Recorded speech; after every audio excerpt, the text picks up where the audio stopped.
In 1972, a crack commando unit was sent to prison for a crime they didn't commit. 4 decades later, we're uncovering what happened to the soldiers who became the A-Team. Subscribe now, because when it comes to legendary TV casts, we love it when a retrospective comes together.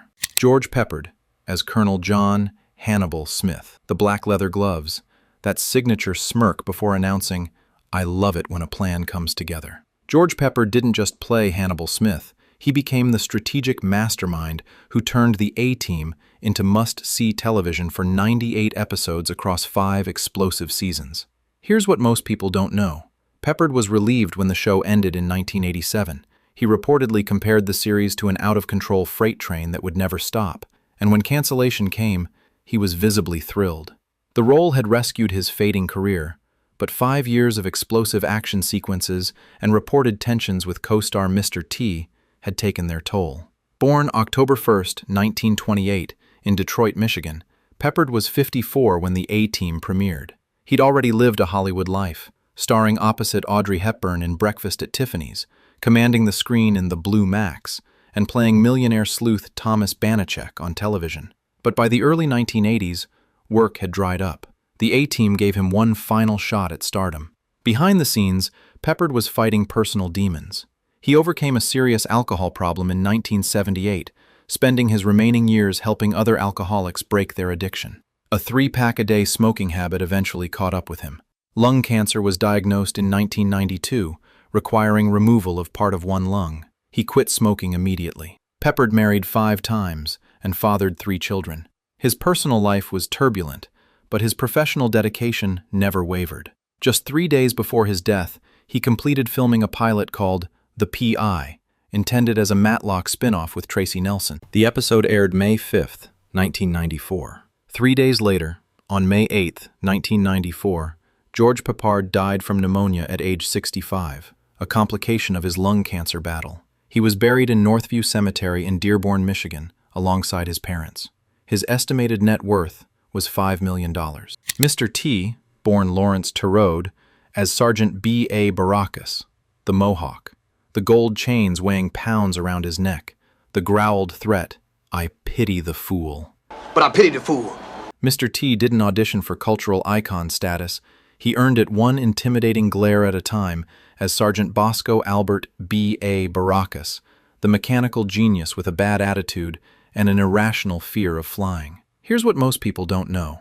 Mr. T was reportedly earning $80,000 per week during the A-Team's peak, staggering money for 1980s television. By 1998, during cancer treatment, he revealed his bank account held less than $200. Material possessions meant nothing, he told Entertainment Tonight. He'd given his jewelry to family members to sell. Born Lawrence Terode on May 21, 1952, in Chicago's Robert Taylor Homes housing projects, he was the youngest of 12 children. His father, a minister, left when Lawrence was 5. His mother raised the family on $87 monthly welfare in a 3-room apartment. In 1970, at age 18, he legally changed his name to Mr. T, a powerful statement about demanding respect in a society where he'd seen white people disrespect his family with dismissive terms. Before fame, Mr. T worked as a bouncer and bodyguard, protecting Muhammad Ali, Diana Ross, Steve McQueen, and Michael Jackson. Sylvester Stallone discovered him at NBC's America's Toughest Bouncer competition and cast him as Clubber Lang in Rocky III. That role launched him straight into the A-Team. The gold chains became his trademark. He'd collect lost jewelry from nightclub floors and wear it around his neck. But after Hurricane Katrina in 2005, he stopped wearing gold entirely. As a born-again Christian, he felt it would be sinful and insensitive, while others suffered such loss. In 1995, Mr. T was diagnosed with T-cell lymphoma. He joked about the coincidence. "Cancer with my name on it. Personalized cancer." He beat the disease and went into remission. Today, at age 73, Mr. T lives quietly between homes in Chicago and Albuquerque. His estimated net worth is $1 million, a fraction of his peak earnings, but he's never measured success in dollars. Still wanted by fans worldwide, he survives as a motivational speaker and occasional actor. If you have a problem meeting your heroes, and if you can find him at conventions, maybe you can hire Mr. T. Dirk Benedict, born Dirk as Lieutenant Templeton Face Peck, the smooth talker, the con man, the team's appropriator of impossible-to-obtain vehicles and supplies. Dirk Benedict brought Lieutenant Templeton Face Peck to life with the same womanizing charm he'd perfected as Starbuck in Battlestar Galactica, right down to the trademark cigars both characters smoked. Here's what most people don't know. Benedict wasn't the original Face. Actor Tim Dunnigan played the role in the pilot episode, but producers felt he looked too young to believably be a Vietnam veteran. Benedict replaced him starting with episode 2, bringing instant chemistry and his proven sci-fi fanbase. Born Dirk on March 1, 1945, in Helena, Montana, he allegedly chose his stage name after enjoying Eggs Benedict at a restaurant. Benedict is age 81 in 2026, having turned 81 on March 1st. He grew up in White Sulphur Springs, far from Hollywood's glitter, spending hours target shooting in Montana mountains with homemade archery equipment. Benedict's life took a dramatic turn in his mid-20s when doctors diagnosed him with prostate cancer. He refused conventional treatment, moved to a secluded cottage, and cured himself using a strict macrobiotic diet. When he landed the Starbuck role in Battlestar Galactica in 1978, doctors confirmed he was cancer-free and healthy. He has 3 sons: John, born 1968 and discovered later through adoption, and George and Roland, born 1988 and 1991 to actress Toni Hudson, whom he married in 1986 and divorced in 1995. Benedict raised George and Roland in a 900-square-foot Montana log cabin on his macrobiotic diet. If you're loving these incredible behind-the-scenes stories, smash that like button and subscribe for more classic TV cast retrospectives. Dwight Schultz, born William Dwight Schultz, as Captain H.M., Howling Mad Murdoch. The T-shirts. The insanity, real or performance. The brilliant helicopter pilot who lived in a psychiatric hospital but somehow always escaped for missions. Dwight Schultz created one of television's most unpredictable characters in Captain H.M., Howling Mad Murdoch, nearly getting written out before the show aired because producers found him too over the top. Here's what most people don't know. Schultz designed all the T-shirts his character wore on the show and called it his consistent contribution to the series. Each episode featured Murdoch in a different shirt with quirky slogans. Schultz personally devised the captions, adding layers of character development through wardrobe. Born November 24, 1947, in Baltimore, Maryland, Schultz is age 78 in 2026. He attended Calvert Hall College High School and earned his B.A. in theater arts from Towson State University. For 15 years, he worked in theater, taking odd jobs: waiter, door-to-door salesman, even officer at the New York Bureau of Pest Control, while honing his craft. His breakthrough came in 1977 with the lead role in David Mamet's The Water Engine, which premiered in Chicago before transferring to New York. The play ran 63 performances off-Broadway and 24 on Broadway's Plymouth Theater, launching Schultz into television auditions. When cast as Murdoch, producers nearly cut the character entirely. Test audiences loved him, saving the role. His partnership with Mr. T created comedy gold, the terrified B.A. being drugged and dragged onto planes piloted by the crazy fool. Murdoch became a recurring series highlight. After the A-Team, Schultz found his second iconic role through an unexpected connection. While filming The Long Walk Home with Whoopi Goldberg in 1990, he asked her to help him get on Star Trek: The Next Generation. She did. Schultz played the anxious, brilliant Lieutenant Reginald Barclay across Star Trek: The Next Generation, Star Trek Voyager, and the film Star Trek: First Contact. But voice acting became Schultz's true second career. He's voiced Dr. Animo in Ben 10, Chef Mung Daal in Chowder, Eddie the Squirrel in Cat Dog, and dozens more characters across nearly 200 voice acting credits.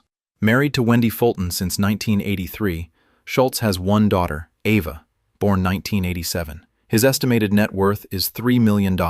He made a cameo in the 2010 A-Team film reboot, playing Murdoch's neurologist in a clever inside joke for fans.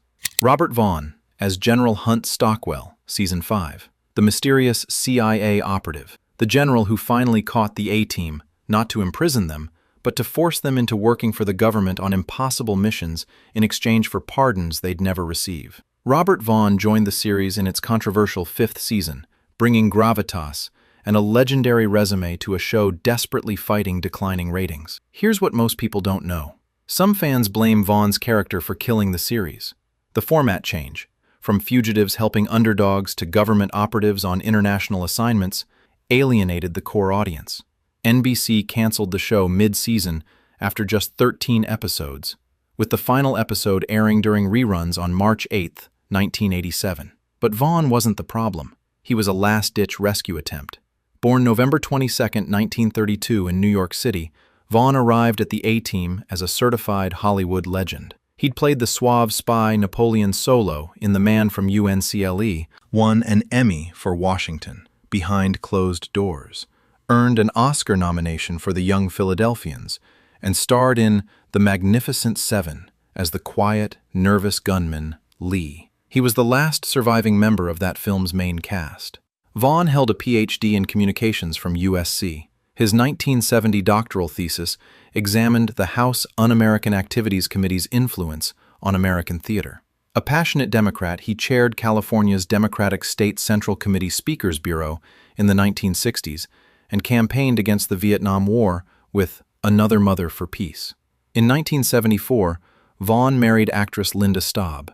They adopted 2 children, Cassidy, born 1976, and Caitlin, born 1981, and remained married until his death. After the A-Team ended, Vaughn continued working steadily. He played grifter Albert Stroller in the British series Hustle from 2004 to 2012, appeared in Law and Order, and even did a stint on the British soap Coronation Street in 2012. On November 11, 2016, just 11 days before his 84th birthday, Robert Vaughn died from acute leukemia in a hospice in Danbury, Connecticut, after a year-long battle. His final acting credit was the film Gold Star, released in 2017. His estimated net worth was $5 million.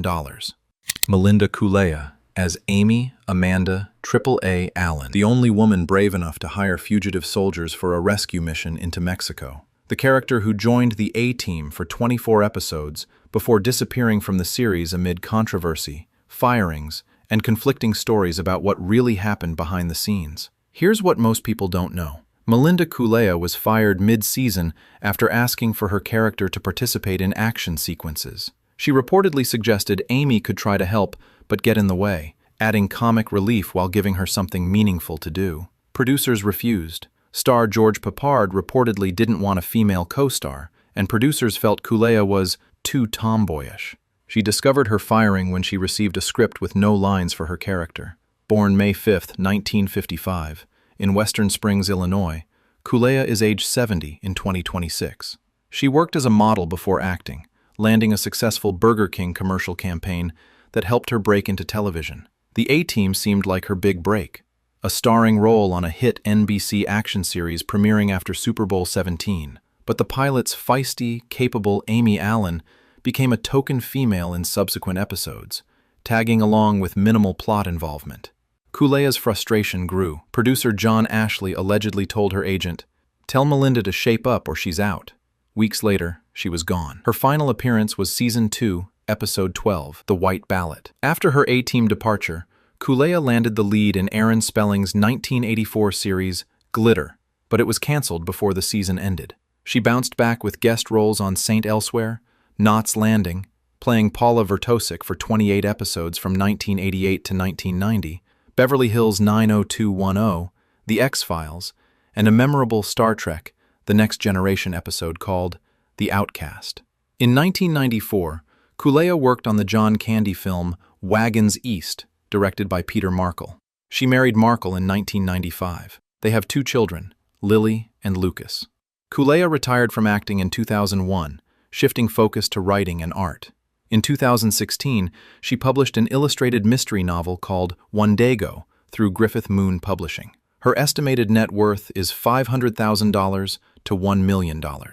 Unlike her former co-stars, Culea has remained largely silent about the A-Team, rarely discussing her firing or the show in public interviews. She lives privately with her family, occasionally sharing artwork but never posting about her acting career. From Peppard's cigars to Mr. T's gold, from Benedict's charm to Schultz's madness, the A-Team gave us legends. 3 have fallen, 3 remain. Their mission continues in our memories. Hit subscribe, smash that like button, and until next time, take very good care of yourselves.